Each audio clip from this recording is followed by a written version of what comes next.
Hello, wherever you are. This is the podcast that my friend Lucy McCarrer started and asked me to join. I'm Lisette Schuitmaker. I'm in Amsterdam. She is in England, Norwich, somewhere over there. And this is our 14th episode. Lucy, correct No, me if I I'm think wrong. this is episode 15. I think this is, 15 yes, already. yes. Whoa, there we are. This is a jubilee. 15 already. And this time we're going to speak about food, our relationship to food, and also how food changed during our 70 years of being on this earth.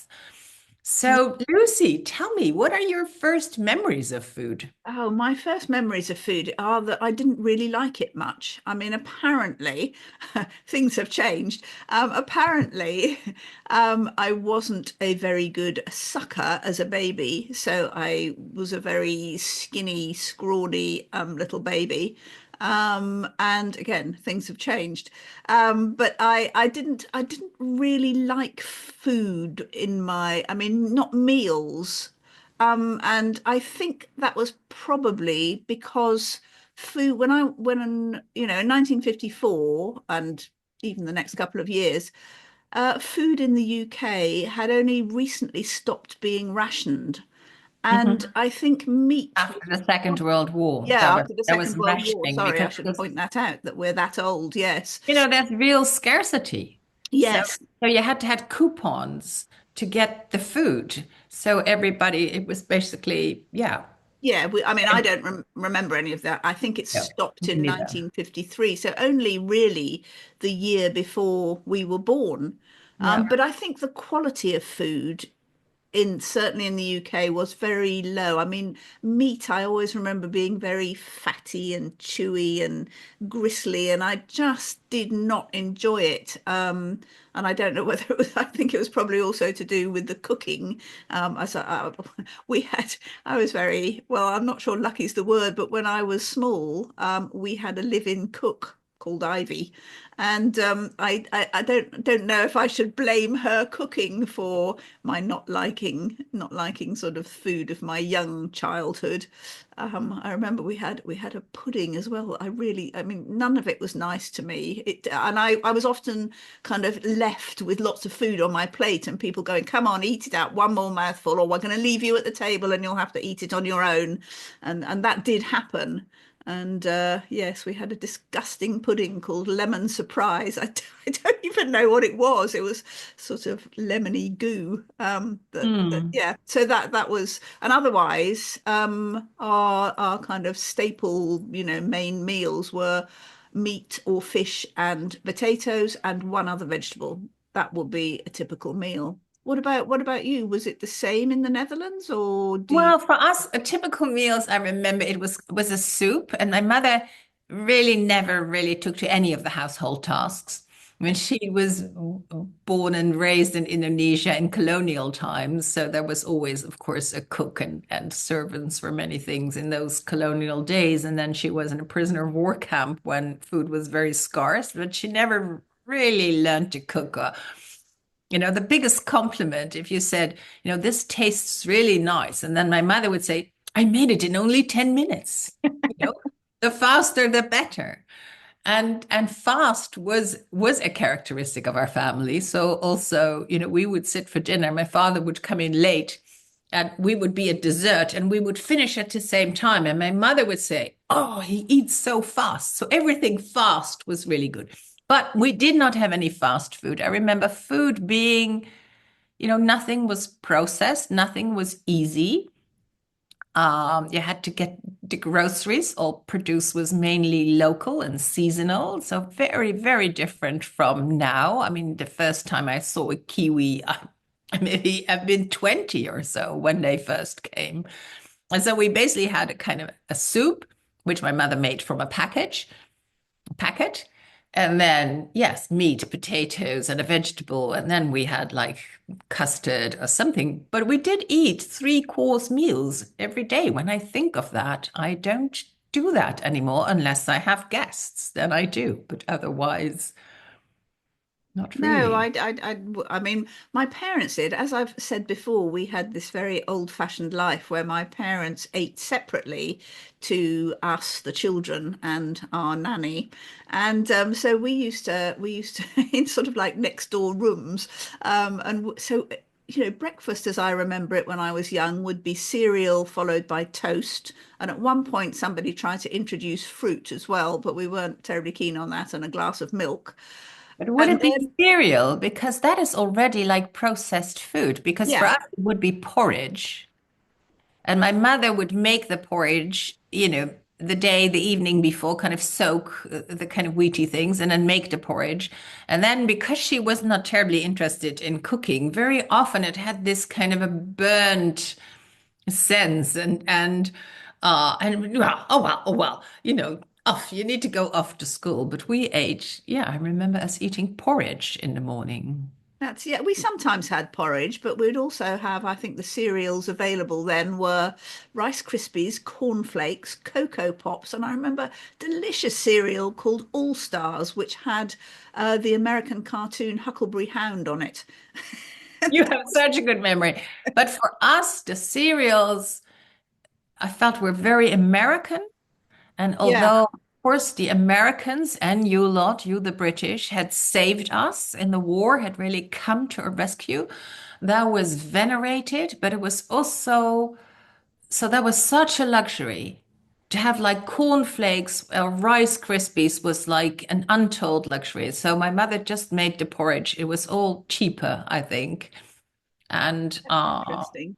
and so, yeah, a lot of time went into cooking and preparing. Definitely. I mean, we used to go shopping, as I recall, when I was small before I went to school. I think we'd go shopping every day.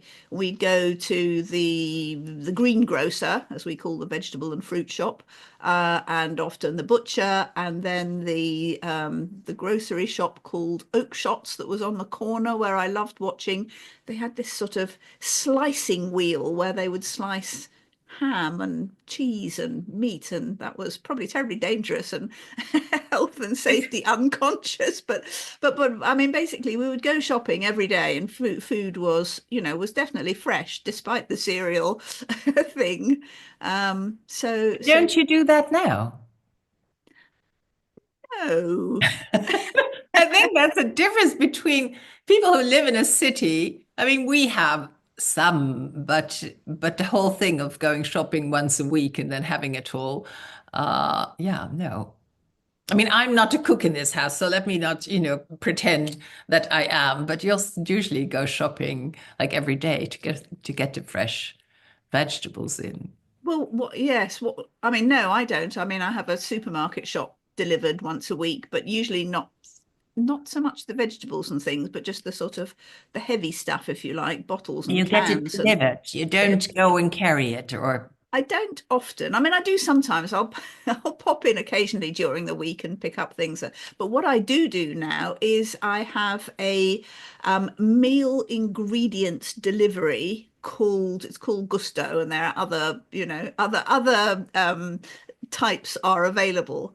But it comes with, I mean, like I'll order 5 meals a week, and it comes with a recipe and all the ingredients, including the fresh vegetables and all the spices, and I mean it's all to be made freshly every night. And I find that such a relief rather than having to do recipe planning and shopping because I'm really hopeless at that. I never did that, and I used to waste such a lot of food by just going in and picking up random stuff that looks nice in the supermarket and then never actually having a meal to cook it for or that's a recipe. exactly how I do. When I go shopping, which is not very often, and I tend to go to, say, the Odin, which is a biological, biodynamic, nature store. I don't know exactly how you call it, organic food, and I'll come and buy things that I like, and then I come and you'll says, "And what's the meal plan?" I said, "Well." I don't have a meal plan at all. I'm not a cook at all. But But he yeah, makes something magical out of it. he can do it all. That's He, wonderful. he That's loves very to lucky. cook. But going back to our youth is also like I think the produce was mainly local. And the first processed kind of foods were coming because my mother did not make porridge from nothing. I mean, that was also there was had also been some processing around that already. Yes, oats are what you make porridge out of, and it's Yeah. Yeah. not. I mean, it's not very processed, I wouldn't say. No, oats or brinta. But then also the milkman came every Oh day, yes, and my mother would put out a pot with a little note in it, and he would yeah. keep the score. And once a month they would settle, and bread was delivered to the house. And meat for the dogs was delivered to the house Ooh. by a very scary man who came with this, this offal meat. And we were always a bit scary. And he came in the evening. I have these images of it being very dark and this man with only a few teeth in his mouth. I might have made it up, but it was, we liked to be, I mean, as a kid, you like to be scared, sometimes. And yeah, I think they both, yeah, they came to the house like every day. The baker came to the house. That's Yeah. we didn't have that, but we certainly had a milkman who came every day and left, the bottles of milk as, and they had different colored tops for different levels of creaminess. And Yeah. I can actually remember, I think till I was about 4 or 5, it was a horse-drawn milk float. He had a horse pulling the cart with the milk on it, and he We had are that old, we Lucy. are that old. Well, yes, exactly. And there were two horses, one called Strawberry and one called Bluey. And one day he turned up with I suppose, electric milk float. And I was told that Strawberry and Bluey had gone to the glue factory. I did Oh, not the did glue not factory. know I what don't that know. meant at the time, but yeah, I don't know if they were had an electric or whether it was this little benzene, this I gasoline don't know what motor. it I was don't know actually. Yes, either. I'm making up the Yeah, but electric. my brother would drive along with the milkman and kind of help him, and it was all very sweet and safe. And we played in the streets, and there was not much traffic. But I remember my mother. Yeah, I mean the meal. It was a big thing. It was a production. Yeah, well, my we see that with the child adult split in our household, we would come home from school or even before we went to school, and our kind of last meal of the day would be tea, and that would be, I don't know, 4:30, something like that, and we would have a round of sandwiches, but nothing very kind of substantial in it. I mean, I remember actually having sugar sandwiches when I was small, very small. I mean, like white Mm. bread with butter and white sugar, and sometimes hundreds and thousands. I don't know if you know what those are. They're little tiny round coloured balls that are used for decorating cakes, usually. But I remember sometimes having them in a sandwich for a treat.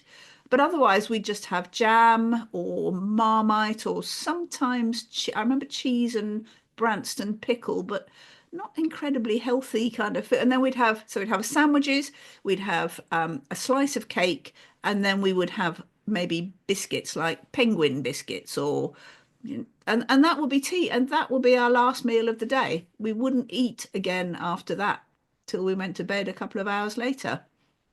So when we came to stay with you in Albury, my mother was pregnant with my youngest brother. He was born in, oh my goodness, 63. So this must have been the summer of 62. Hmm.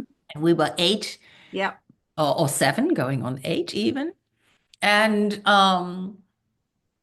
so nothing could have prepared us for the meals that we ate. Like, yeah, all the cereals, which we didn't really have, we were still eating porridge. And then in the afternoon, the big meal with the huge peas that were always slightly overcooked. And then the tea with cakes, as I remember, and everything sweet and yeah, white bread and everything sweet. And then we'd go to bed with a glass of milk and a banana. maybe. Yeah, I didn't eat bananas, so I wouldn't have had a banana. But We thought we'd come into heaven oh, with really? You all liked these. that, did you? That We was. never, we had cakes Mhm. only at birthday. You had cakes like every day. And then my brother had his birthday in August, and there was even more cake. And I remember us then going like, Enough, enough. And our parents, must have gone like, okay, this is a good thing that, this whole sugar overload is Yeah, now. funny. Yes, yes. Well, we But used to in Aldeburgh, things were slightly different because we'd spend the summer in our house in Aldeburgh, and you came to stay there. So yes, we would have the big lunch at meat, fish, and two veg kind of thing.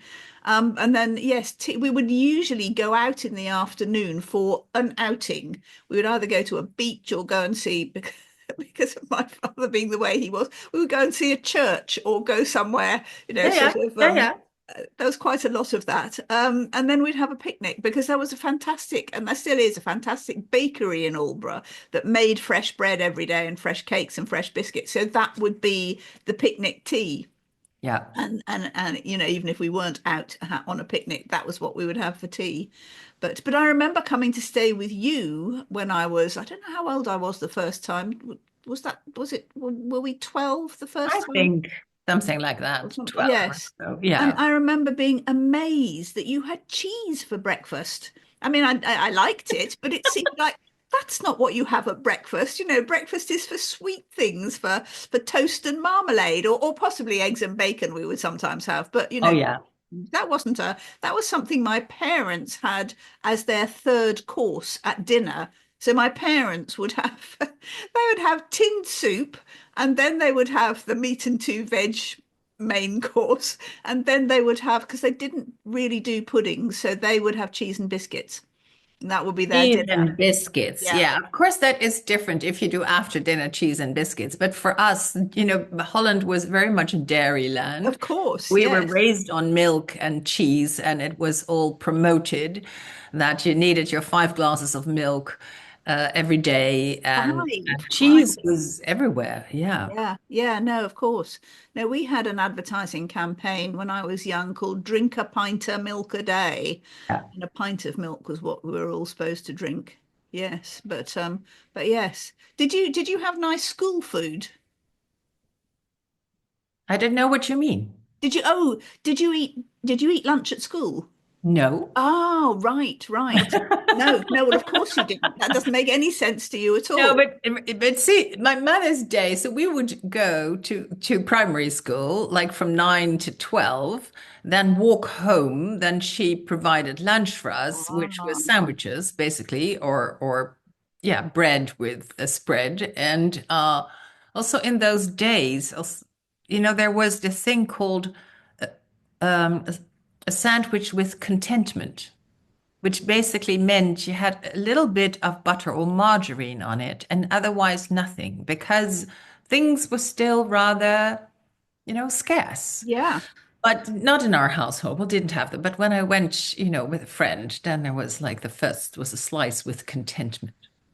Oh, And but so she had to provide lunch for us, and then we went back to school. Not on Wednesdays, but the other afternoons we went back to school and came back at 4 for a cup of tea. But then, yes, dinner, and after dinner, maybe a bit of reading or a bit of homework, television later, and then off to bed early. interesting. So, see, we always had cooked meals, cooked lunch at school. We did not come home for lunch from school. And the first time I really found food comparatively enjoyable was actually school meals, which are supposed to be, generally supposed to be revolting, but they were nicer than what we were having. Well, I found them preferable to the But your meals we had cook at was home. cooking. Wow. Yes. I know. Interesting. Later we had an au pair girl who did the cooking, which actually didn't improve things at all. But I mean, Mum sometimes cooked. I'm not saying she never cooked, but we did. But no, school meals were really quite nice, and you sort of had to eat something. And that was my primary school, and then I went to boarding school, and actually the food we had at boarding school, because we were there, obviously, 24 hours a day, so every meal was a school meal, and the food was really really disgusting, and um I did not eat very much real food, and we used to go off to what we called the tuck shop, which was a sweet shop down the end of the drive. We're in the middle of absolutely the middle of nowhere. And so I ate very, very badly at between the ages of 12 and 15 when I was at And school. that's when you So grow. That's when you yes, need the food to kind of build, your whole adult. that's probably Oh, why I'm quite small. Perhaps, well, because I you didn't. think so? It could be because my brothers are both extremely tall. They went to better schools than me, or perhaps had better food. But Yeah. yeah, what was I going to say? I can't remember. Never mind. Yeah, oh yes, I know. I was very light. I mean, I think my mother bribed me when I was about 15 to get to 6 stone, which I know you don't know what that is in kilos, and I No can't work it idea. out, but it's probably 30 So you something kilos. still count in stone? Yes, we do Still that in do. the UK. I We're thought you were being metricated well, years they ago. tried to metricate us, but it didn't really work. So I think most people, Yeah. oh no, actually, it's possible that some of maybe younger people think in kilos, but I still anyway think in Yeah. no, I think Yeah, we yeah, still in yeah. stones and Being pounds. ancient, we do But that. but yeah, Yeah. Yeah, so I was very, very thin. I remember boyfriends or potential boyfriend who was like this new family who came to our village where we lived, this suburb where we lived, and they had 5 children, and they came in like a storm. And the oldest boy was him saying to me, I could potentially, fall in love with you and be a boyfriend, but you're too thin. I would just crush you. You're too thin. I wouldn't my dare goodness, kiss you or anything. I was wow, very, very thin and I ate a lot. So I just burnt it all. yeah, yeah, And then when I was 17, which was my final year of high school, I said to my mother, at some point, I said to my mother, I'm going to be a vegetarian when I leave the house. And she was like, hmm?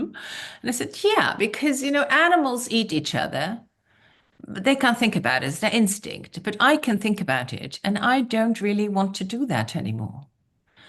And my mother has really blamed herself for years for saying, okay, if that is what you want to do, then I'll cook separately for you. And she thought, this fad will be over in a week or two. And it wasn't. It has been, I was not a vegetarian between, I think, ages of 35 to 50. But now I am again, that's and I really really, interesting. really love not being in the BO industry, although I still am because I still eat butter and I do eat cheese and eggs, but much, much, much less.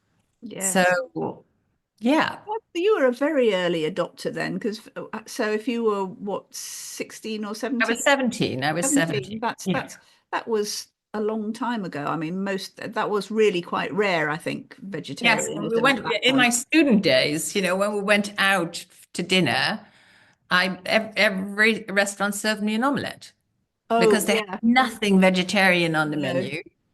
And so I'd love to go to the Chinese restaurant where I could at least eat gado gado.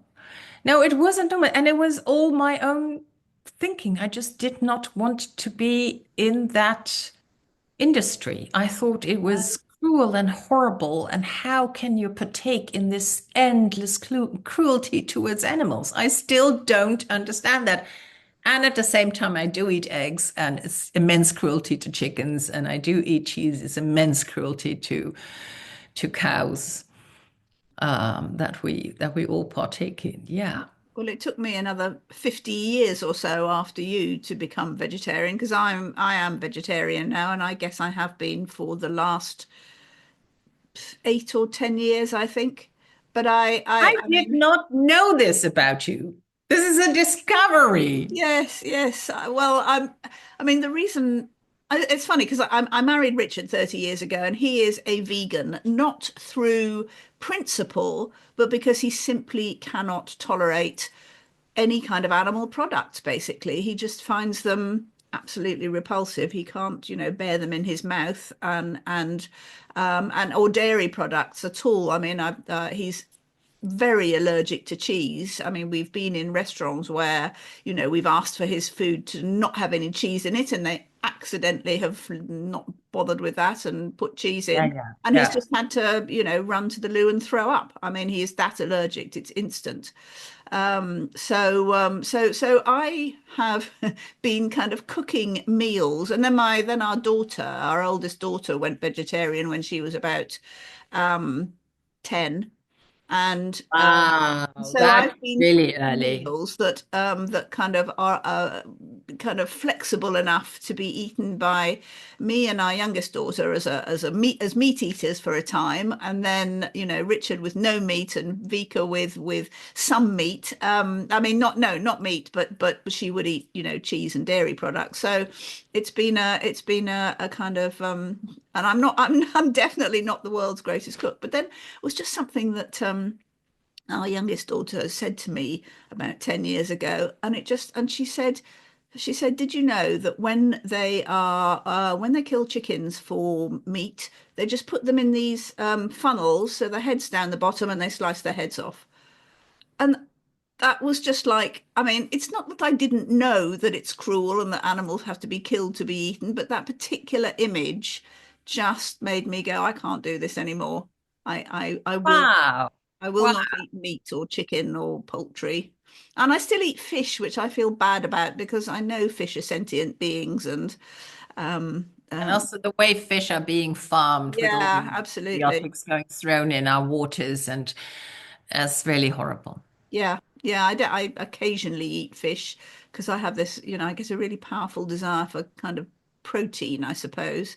And I eat eggs, but I have chickens. I have six hens. Ooh, you So eat they eggs. don't lay all year round. They give up in the winter, but during the summer, I feel not too bad about it. That might be what hens used to do. Now they're just little production Yeah, machines. no, no, absolutely. I mean, it's apparently it's the length of light, the amount of light during the day. So when there's little light, they don't make eggs. So that's, yes, exactly. So, the intensive farming, obviously the lights are on all the time. Yeah. So they just go on laying. But I think they have a nice enough life, and they don't they don't have any interest in their own eggs. They just leave them. So I mean, occasionally they'll sit on them. We do have a cockerel as well, so occasionally I get new chickens, which is quite fun. So I don't feel too bad about eating my own hens' eggs because Yeah. I don't think they're Yeah. too bothered about it. And also there are other people around us who sell eggs, outside their Yeah. front gates and things. So I'll sometimes You live in the country. yes, exactly, exactly. So I do eat eggs, but also I can't give up cheese. That would be Yeah, too cheese is difficult. very difficult. It's a wonderful, really beautiful product. Yeah. Yeah. Yeah. So a relationship to food, do you feel you have a healthy relationship to food or whatever? No, I've had a really unhealthy relationship to food actually in the last. I wonder if it started in lockdown. And I mean, I put on weight after I had an early menopause, and I just started. I don't think I ate differently, but I just started putting on more weight. I mean, up till I was 45, and despite two pregnancies and births, I was very, very slim, and I always stayed the same weight, and I could eat what I wanted. And then as soon as I kind of went into menopause or perimenopause, I just started putting on weight. And it was really, I mean, um, it really messed with my self-image because I thought, I am this slim person. And then sort of seeing myself in mirrors become less slim. And then I kind of stuck at a kind of weight and I thought, well, that's not too bad. And then the last few years, I've just put on a lot of weight. And I started not feeling great at all. And my blood pressure went up and my cholesterol went up. And then And these was it because of something you changed, or is it more from the inside? Is it something in your I metabolism think that it changed? was, I think really looking back now, I would not have admitted this before, but I think it became kind of addictive. And I was really, I suppose, constantly thinking, what's in the fridge? Where can I go? What, what can I, when can I have a snack? What can I eat next? What shall we have? It was sort of constant. And I've now understood that this is called food noise. And I know this because I am now, for the last 6 months, I have been on one of these weight loss drugs. The one I'm on is called Mounjaro. I have a little injection every week, and it has absolutely revolutionized my life. I have lost nearly 3 stone, which is a lot of kilos. I'm not quite, probably about 20 kilos.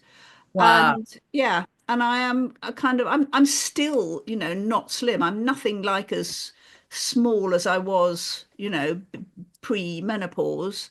But I aim to, I think I'll be on it for another, I've been on it for about 6 months. I think I'll be on it for another 6 months, and I aim to lose another couple of stone. It's sort of, it doesn't come off quickly, but I do not think about food anymore. I'm not hungry all the time. I get hungry enough to eat, but I am not constantly thinking, "Ooh, what can I eat? What can I have for a snack?"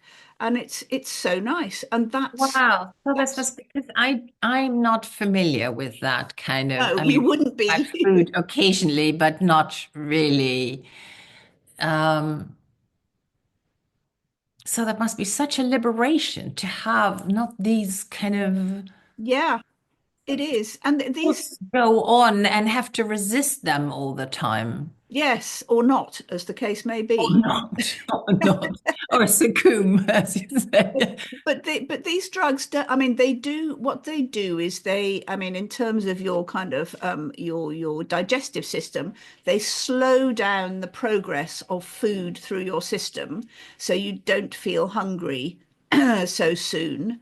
But they also definitely do something to your brain, and that it actually works for. I mean, this works. When I say works, it affects people who take it who also drink too much or smoke, and it cuts down their addiction to other things as well. So it's a very interesting process. I think some people think that it has lots of terrible side effects, which it doesn't. I felt mildly nauseous for a day when I had the very first injection. And after that, nothing. I actually think it's making me feel better, not just because I'm losing weight, because excuse me, I have been this weight before, obviously on the way up. And it has actually seems to have reduced a lot of inflammation in my body. So backache and neck ache and things seem to be less. So it's fascinating, really. But it has enabled me to lose that weight without any stress or willpower. I'm not on a diet. I'm not trying to lose weight. I just don't want to eat that much anymore. And so I can And just this eat. food noise, this preoccupation with what's in the fridge and how can I and is it time? Oh, I just had something. That whole very uninteresting, construct of thoughts. Exactly has You have gone. And much more I'm interesting thoughts now, I Yeah, assume. yes, I've got far more time, yes, to think interesting thoughts. And I guess that is how you feel as well when you're addicted to other substances. You're Yeah. constantly thinking, when can I get more? When's my next drink or hit or, or cigarette or whatever. All that So really. Yeah. it's Yeah. You're very interesting. spending I your do day around. worry about what's going to happen when I stop taking it, because I don't think you're supposed to be on it forever. And I don't want to lose so much, I don't want to kind of disappear. Um, so I don't know. I mean, will it all come back when I stop having my weekly injections? I don't know. Not sure And what. do you go somewhere to get them or do you do them? No, they send a package with a sort of a kind of like I suppose it's a bit like an EpiPen or something. Anyway, it's a month's worth. You have 4 doses and 4 little, kind of needly heady things you put on. I can't actually inject myself. I have to make Richard do it for me. But most people are perfectly capable of it. They're not long needles, they're little short ones that go in the top of your arm Yeah. or your thigh or somewhere. And it's instant. I mean, it's funny. As soon as I had the first one, it just changed, those feelings immediately. Wow. It's very Wow. strange. but good. I mean, and I definitely feel healthier. My blood pressure's gone down. I don't know about my cholesterol. I need to have a blood test for that. But I can walk, a couple of miles easily with the dogs again, which was getting like hard work. So I am, Very, very good. I am grateful for these interventions, and I, I find it difficult to when people say, "Oh, you should be able to use, putting chemicals in yourself is not a good idea. You should be able to do this on your own." Honestly, when you have what I'm kind of admitting is an addiction, you just can't. It's very, very difficult to stop, as Yeah. everybody who's addicted to anything knows. Yeah. So, yeah, there we go. Yeah. It's very strange when you I mean, my body has changed over time. I was, very, very thin when I first was a student with the student body that I belonged to. We ran somewhere and people said, "Oh, don't run. We're so afraid you'll break your legs." That thin, that thin. And then over time, slowly the kilos have come, and I have a very lightweight husband, so I'm always endeavoring to be like 1 or 2 kilos below him. Like I must be on 70, so he must be on 72 and not come down too much. But my image in my mind is still that I'm thin. So sometimes I will put on clothes and then I go like, huh, what is this bulge here? And what are these bulges here?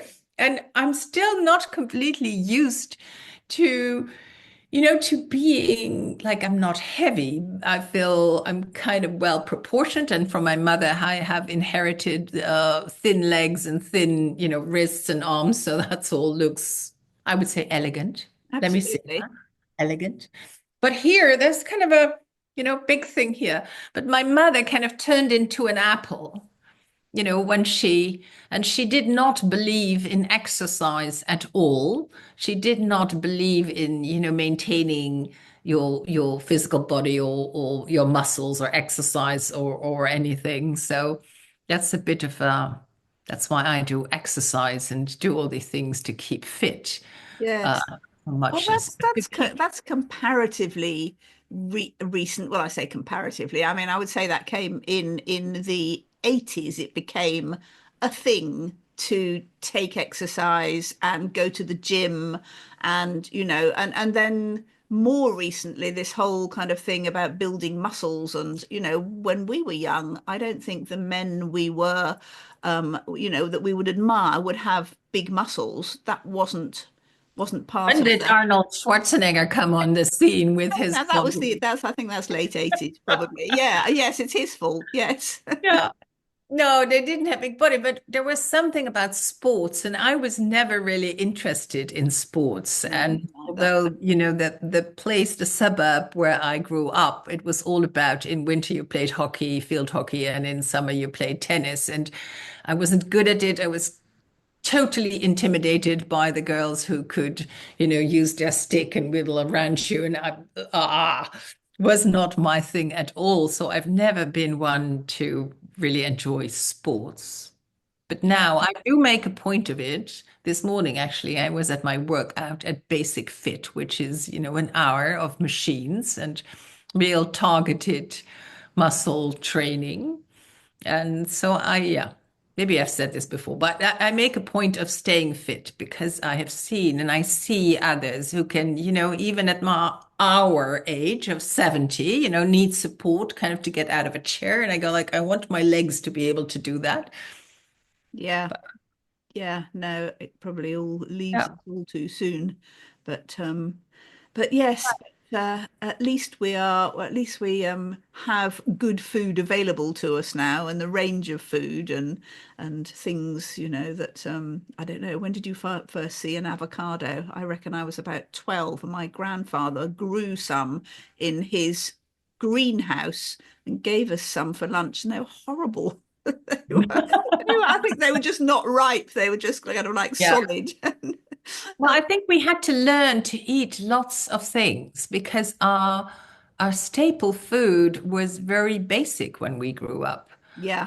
Already, after the war, everything had to start up again. So it was basic and local. And now, of course, we eat from all over the world, and that has its price. So Yeah. there's also the movement to eat local, and even people saying it's more healthy for you to eat what's local. Although I do think some vitamins in some citrus fruits are really helpful in the winter. But I Yes. don't remember when I first saw an avocado. I do think I was still living with my parents when we saw them avocados and kiwis. Of course, we did have bananas. They were always imported from far away. I never knew Yes, that's true. Yes, yes, of course. that.